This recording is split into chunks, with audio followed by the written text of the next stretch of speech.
Fala galera, passando para compartilhar aqui com vocês uma palavra, uma devocional que Deus tocou muito ao meu coração, tenho certeza que vai te abençoar também. Ela se encontra no capítulo 7 do Evangelho segundo Lucas, dos versículos 36 aos 50. Jesus então ele é convidado para comer na casa de um fariseu. E ele chega então, ele se assenta à mesa, e o texto diz que uma mulher pecadora se aproxima e chega aos pés de Jesus, e ela começa a chorar, e ela chega com um vaso de alabastro, com um unguento, que era um perfume da época, e derrama aquilo aos pés de Jesus, era bem caro, ela derrama e começa a chorar aos pés dele, enxuga com seus próprios cabelos, e beija os pés de Jesus. Essa mulher chega e se humilha realmente diante de Jesus. Só que a Bíblia também diz que o fariseu que estava ali naquela condição, ele olha para aquilo e fala, olha, se esse homem, se esse Jesus fosse um profeta, ele saberia que essa mulher, quem é essa mulher, saberia que ela era pecadora, e aqui eu já vou conjecturar um pouco, provavelmente Simão pensou, essa mulher... Meu Deus do céu, se esse cara fosse profeta, ele saberia quem é essa mulher, ele deveria ter afastado ela já, enfim, Simão já começou a julgar no seu coração. E Jesus, é interessante a maneira como Jesus age aqui. Jesus não manda a mulher embora, mas ele conta uma história direcionada a Simão. Jesus ele vira e diz assim, certo credor tinha 2 devedores. Um lhe devia 50 denários e o outro devia 500 denários. Então ele pega e coloca quantidades aqui. Um devia 50 e o outro 10 vezes mais. E esse credor... né? E esses 2 devedores, eles não tinham com o que pagar, né? Eles não tinham como pagar. E esse credor, ele decide, então, perdoar os 2 devedores. Ele fala assim, olha, vocês estão perdoados, eu perdoo vocês, e a dívida deles foi quitada a partir desse momento. Ao fim dessa história, então, Jesus vira para o fariseu, para Simão, e diz assim, Simão, me responde uma coisa. Desses 2... que foram perdoados, qual o amará mais? E aqui, só abrindo um parênteses, desde quando eu era pequenininho, eu li esse texto, eu costumava interpretar esse texto da seguinte forma, o credor perdoa os seus 2 devedores, então ele vira para Simão e fala assim, qual dos dois o credor amou mais? E aí eu pensava, bom, o credor amou mais o de 500 denários, que perdoou 500, né? Porque perdoou 10 vezes mais do que o outro. Então, provavelmente ele amou mais. Mas, na verdade, não é isso que o texto diz. Jesus diz assim, quem o amará mais? Ele está se referindo aos dois perdoados. Qual dos 2 devedores vai amar mais o seu credor? Aquele que foi perdoado 50 denários ou aquele que foi perdoado 500 denários? A pergunta não é quem o credor amou mais, mas qual dos devedores amará mais esse credor? E então Simão responde, ele fala, provavelmente o que mais foi perdoado. E Jesus diz para ele, você julgou bem. E aqui não sou eu que estou falando, Jesus definiu que aquela resposta estava certa, você julgou bem. Quem vai amar mais é quem mais foi perdoado. E aqui nós podemos construir uma escada, então nós temos a dívida que existe, o perdão que nos foi dado, que é proporcional ao tamanho da dívida que nós reconhecemos, e aí depois que nós recebemos o perdão, nós temos uma resposta de gratidão da nossa alma, e essa gratidão nos impulsiona a uma resposta de amor, a um amor por aquele que nos perdoou.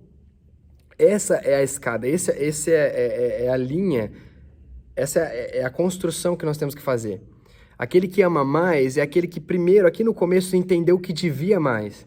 Porque aquele que mais deve foi mais perdoado, e aquele que mais foi perdoado reconhece e tem uma resposta muito maior de gratidão, porque reconhece o tamanho do sacrifício que foi feito. Essa gratidão enorme produz dentro de nós uma resposta de amor àquele que foi capaz de nos perdoar.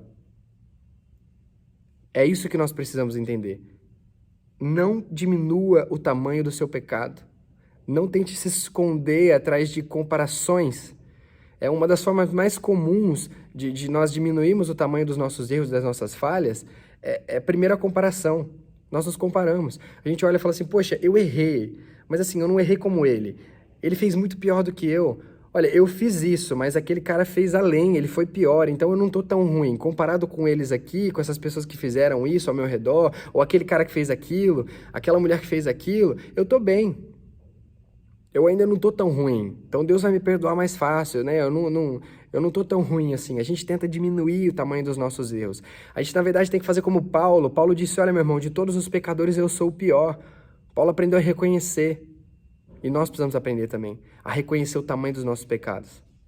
Porque foram eles que colocaram Jesus na cruz. Custou o sangue de um inocente, do único Filho de Deus.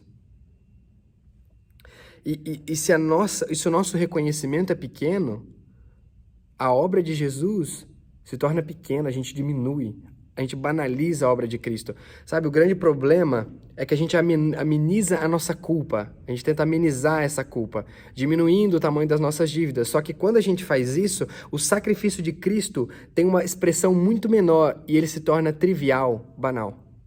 Então, a banalização da obra da cruz não é só daquela pessoa que fala mal de Jesus, aquela pessoa que fala assim, não, isso aí é... Enfim, que critica Jesus, que banaliza de forma verbal, né, clara. Mas banalizar a obra de Cristo também é tentar diminuir. Por meio do quê? Por meio das minhas falhas. Se as minhas falhas são pequenas, são triviais, são comuns, então a obra de Cristo que foi necessária para perdoar o meu pecado também foi comum, foi trivial, foi pequeno, porque não precisava de tudo isso. O perdão era pequeno. Então, se o perdão necessário era pequeno e o que foi necessário era a morte de Jesus, então a morte de Jesus foi pequena. Mas não, meu irmão, o nosso pecado era profundo, ele fazia separação entre nós e Deus. Ele acabou com a nossa natureza. Então nós precisamos que Jesus viesse, o Filho unigênito do Pai, primogênito, dentre tantos irmãos agora que temos, e o sangue dele precisou ser derramado, ele precisou sofrer. Um preço alto foi pago. E nós precisamos entender isso. Se a gente tentar diminuir o nosso pecado, Jesus se torna pequeno. O sacrifício dele se torna pequeno. Aqui vale citar também o texto do Evangelho de Lucas ainda, capítulo 18, agora versículos 9 a 14. A gente tem ali o publicano e o fariseu, né? Mais uma vez um fariseu. O fariseu, então, ele começa a orar no templo e ele diz, olha, eu dou graças a Deus porque eu não sou como os publicanos, eu não sou como as prostitutas, né? E fazendo comparação ali com as pessoas que ele acha que são piores do que ele. E ele ora a Deus e fala, obrigado, porque eu dou o dízimo disso, daquilo. Não reconhece as suas falhas, ele apenas se compara com outras pessoas e se acha justificado. Enquanto o publicano está lá, ele não consegue nem olhar para cima, porque com o peso na sua consciência ele bate no peito e diz, olha, Deus, ser propício a mim, pecador. Ele reconhece a natureza, ele reconhece que é pecador, ele reconhece que é caído, que precisa do perdão. E Deus diz assim, o publicano desceu justificado para casa. Sabe, Jesus não diz que o fariseu desceu justificado, mas que o publicano desceu justificado. Por quê? Porque quem reconhece que precisa de perdão, recebe o perdão por meio de Jesus, quando se arrepende. Agora, aquele que não reconhece não pode receber perdão. Por quê? Porque ele não acredita que precisa. E se ele acredita que não precisa, então não tem para que receber. É muito profundo isso. A comparação, meu irmão, é um perigo. E um perigo porque nos comparamos da forma errada, usamos os elementos errados. Então, de um lado, nós colocamos a nossa vida como ser humano, e do outro, a gente coloca o nosso outro irmão, nosso outro ser humano, quando na verdade, nós estamos comparando a mesma coisa. Nós todos somos pecadores, todos carecem da glória de Deus. Nós precisamos comparar qual que é o exemplo perfeito? Jesus. Então, se Jesus é o exemplo perfeito, a nossa comparação precisa ser com ele. E diante dele, do Deus perfeito, do ser humano perfeito, meu irmão, nós somos terríveis. A nossa dívida se torna muito maior quando nós comparamos com a pessoa certa. Então, não se compare com o seu irmão, com a sua irmã, com as pessoas ao seu redor, com as pessoas que fizeram pior do que você, ou melhor do que você acha que fez pior ou melhor. Sabe, se compare com aquele que é santo, com aquele que é justo. É ele que é a medida de Deus. Sabe, a justiça de Deus vai ser com ele. E se nós não estivermos cobertos com o sangue dele, então não seremos justificados.